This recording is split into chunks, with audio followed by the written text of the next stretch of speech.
Mistakes are inadvertent. And in GST in particular, a lot of mistakes are very common. Out of them, one of the very common mistakes are paying tax under the wrong head. Now, when does this situation arise? This situation normally arises in cases where we have incorrectly understood the place of supply. That is, there is a contravention of Section 12 or Section 13 of the IGST Act. What happens is we pay wrong tax. We pay tax under the wrong head.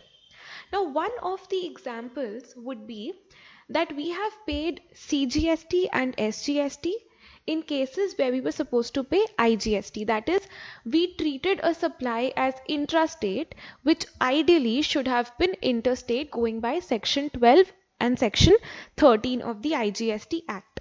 So, what is it that is to be done?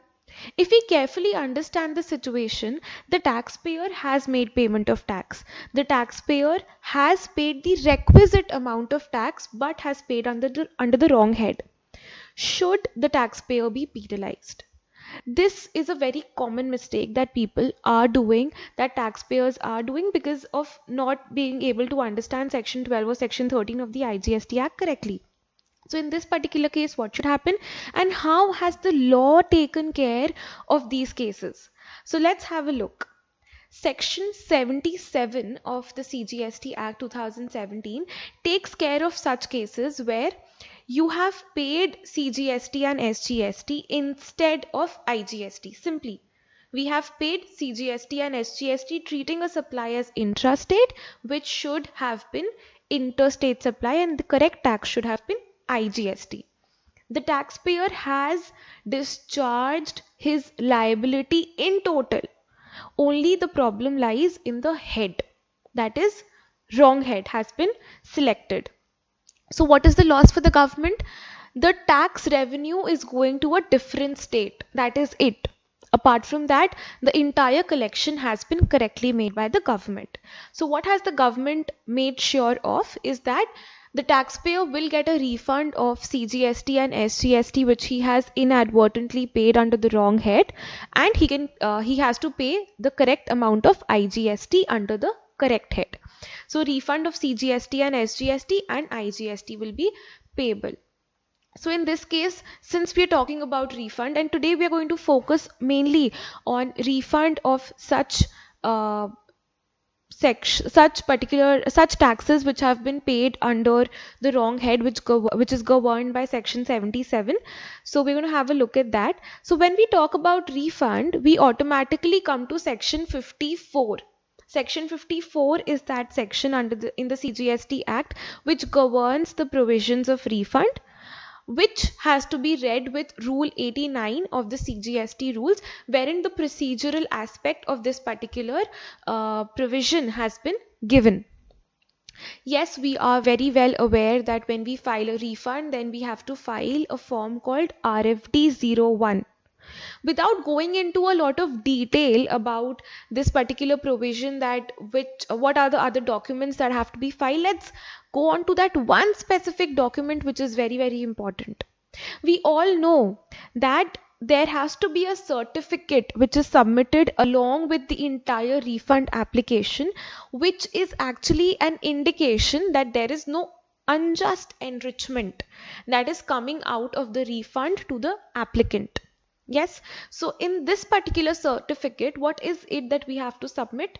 If the amount of refund claimed is less than rupees 2 lakhs, then we give a self-declaration that there is no unjust enrichment happening out of this refund. And if it is above 2 lakhs, then we have to give a certificate of a chartered accountant. Right? So now the question comes as to why this particular provision is being highlighted today.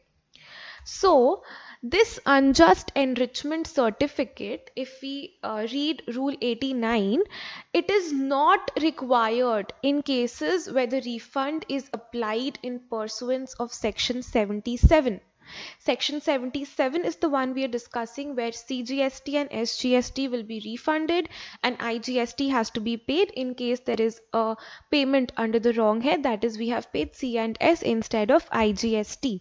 So in this particular case, as per Rule 89, we can claim a refund, we can file an application without this certificate, without this declaration, whether self-declaration or the one by a chartered accountant. This has been covered under Rule 89. Now let us try to understand that why is it so? Why is it that in this particular rule, this particular section, that is section 77 refund, has been excluded?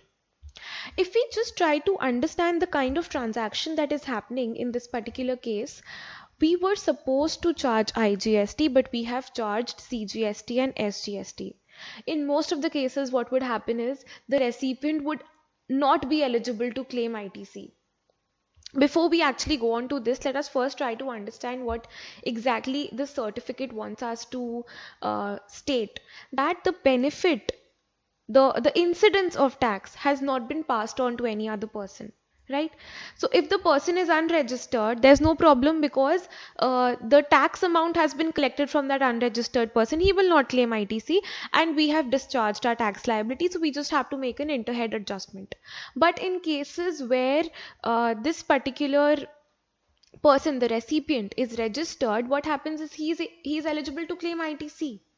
So, in most of the cases, what we'll find is that if the wrong head is such that we have paid CGST and SGST instead of IGST, in most of the cases, we'll find that the recipient was not eligible to claim ITC, in the sense that he is not able to claim ITC of that CGST and SGST paid. So if we just assume that yes, in almost all cases we'll see that this ITC was not eligible, then the certificate of unjust enrichment is not required, because this benefit has not been passed on to any other person, right? But the problem comes when the recipient has claimed ITC of this particular wrong payment. Let us take an example in this at this point. This just gives us a kind of this raises a question in the minds of everyone, that has the law missed something? Let us look at the example. This particular case is a supply in relation to an immovable property, say located in Maharashtra, which has been given on rent. The supplier the supplier is registered in West Bengal. The recipient is also registered in West Bengal. Say whatever purpose, official purpose or whatever, there is no supply happening from Maharashtra for either of these two parties, but that particular property which has been given on rent is located in Maharashtra. Now what will happen? The supplier inadvertently has charged CGST and SGST instead of IGST. He raised an invoice on the recipient. Based on the registered address of the recipient, he charged CGST and SGST, which we are very sure that in case of section 12, in case of any services related to an immovable property, the place of supply is the location of immovable property, right? So IGST should have been charged, but CGST and SGST has been charged, and the recipient has also taken ITC of this particular payment that he has done, right? Because he sees in his GSTR 2A that yes, CGST and SGST, I can claim the ITC, I'm claiming ITC. He has claimed ITC. Now the supplier gets to know that no, there's some kind of a mistake in this particular case. So what does he do? He files a refund claim, refund application, and correctly makes payment of tax under the head IGST in pursuance of section 77, and he gets the refund also. He doesn't have to give a certificate of unjust enrichment, and he claims this particular refund, and he is granted the refund. In that case, what will happen? What will happen to the ITC that has been availed? Yes, we can safely assume that during this refund process, the officer would also communicate with the recipient and ensure that this particular thing is taken care of, but this is not specifically mentioned in the law. So can we say that the law has missed something? This raises a very pertinent question, that can the taxpayer misutilize this particular provision just because of absence of one particular clause which ideally should have been there? Look, logically we understand that why this particular certificate has been kept out of section 77 refunds is because you have paid the entire amount of tax, and if the recipient is unregistered, then there's no problem at all. But this one particular case, has the law missed this particular case, is one question that we would like to raise. Further, we come to the second case, which is exactly opposite. Till now, what we discussed was CGST and SGST has been paid instead of IGST. Now, let's look at the next case where IGST has been paid instead of CGST and SGST, treating it as intrastate supply. Correct would be intrastate supply, but it has been incorrectly treated as interstate supply. So, what will happen in this particular case? Section 19 of the IGST Act covers this particular case, where it says it's just the same as Section 77 of CGST Act. It says that we can claim a refund of IGST and we'll have to pay CGST and SGST. That is covered in Section 19. Now, what is the difference between Section 77 and Section 19? Upon plain reading of these two sections, as well as Rule 89 and Rule 54, what we'll find is that the certificate of unjust enrichment that we were talking about, that has been kept away only for Section 77. It has been explicitly mentioned that refund in pursuance of Section 77, for this particular case, we do not need a certificate of unjust enrichment. Section 19 has nowhere been specified. So, upon plain reading, we can safely assume that the government intended to keep only Section 77 in this particular case and not Section 19.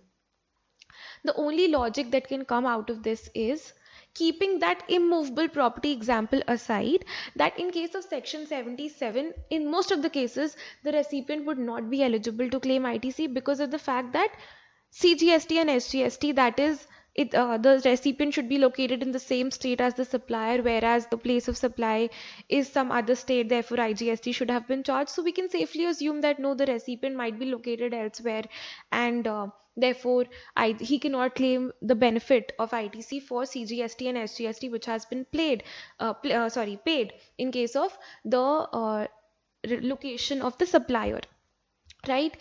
But in case of Section 19, what is happening is you have paid IGST instead of CGST and SGST. So in most of the cases, what we'll find is that the recipient is eligible to claim the ITC of these particular cases. So this is just one question which comes out of a combined reading of Section 77 and Section 19, is that whether the law has missed something in case of Section 77, and whether this particular clause contained in Rule 89 squarely applies to Section 19 also, which upon plain reading seems like is not applicable in that case. What are your views? Share your views in the comment section below so that we can also get another insight, probably something else which is there in this particular section. So thank you so much for watching.